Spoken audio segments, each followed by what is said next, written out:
in this universe there is one great energy, and we have no name for it.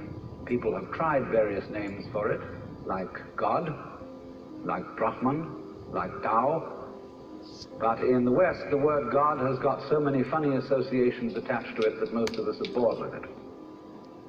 When people say God the Father Almighty, most people feel funny inside. But according to Buddhist philosophy, all this universe is one tathata. That means 10,000 functions or 10,000 things, one suchness.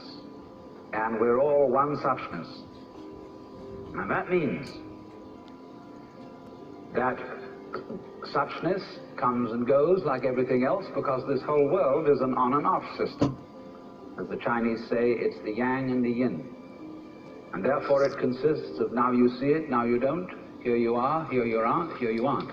Because that's the very nature of energy, to be like waves, and waves have crests and troughs. Only we, being under a certain kind of sleepiness or illusion, imagine that the trough is going to overcome the wave or the crest. The yin, the dark principle, is going to overcome the yang, or the light principle, and that off is finally going to triumph over on. And we, shall I say, bug ourselves by indulging in that illusion. Gee, supposing darkness did win out, wouldn't that be terrible? And so we're constantly trembling and thinking that it may, because after all, isn't it odd that anything exists? It's most peculiar. It requires effort, it requires energy, and it would be so much easier for there to have been nothing at all. Therefore we think, well, since being, since the is side of things is so much effort, you always give up after a while and you sink back into death. But death is just the other face of energy, and it's the rest, the not being anything around, that produces something around, just in the same way that you can't have solid without space, or space without solid. When you wake up to this and realize that the more it changes, the more it's the same thing, as the French say, that you are really a playing of this one energy, and there is nothing else but that it is you, but that for you to be always you would be an insufferable bore. And therefore it is arranged that you stop being you after a while and then come back as someone else altogether.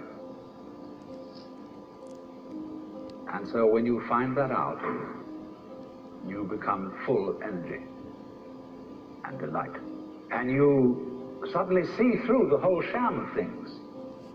You realize you're that. We won't put a name on it. You're that. And you can't be anything else. So you are relieved of fundamental terror. That doesn't mean that you're always going to be a great hero, that you won't jump when you hear it bang, that you won't worry occasionally, that you won't lose your temper. It means, though, that fundamentally, deep, deep down within you, you will be able to be human in the pains, difficulties, and struggles that naturally go with human existence.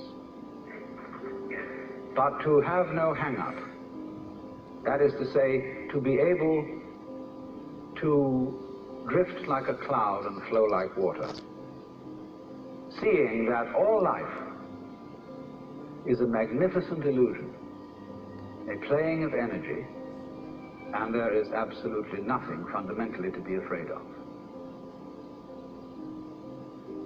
Fundamentally. You will be afraid on the surface. You will be afraid of putting your hand in the fire. You will be afraid of getting sick. But you will not be afraid of fear. Fear will pass over your mind like a black cloud will be reflected in the mirror.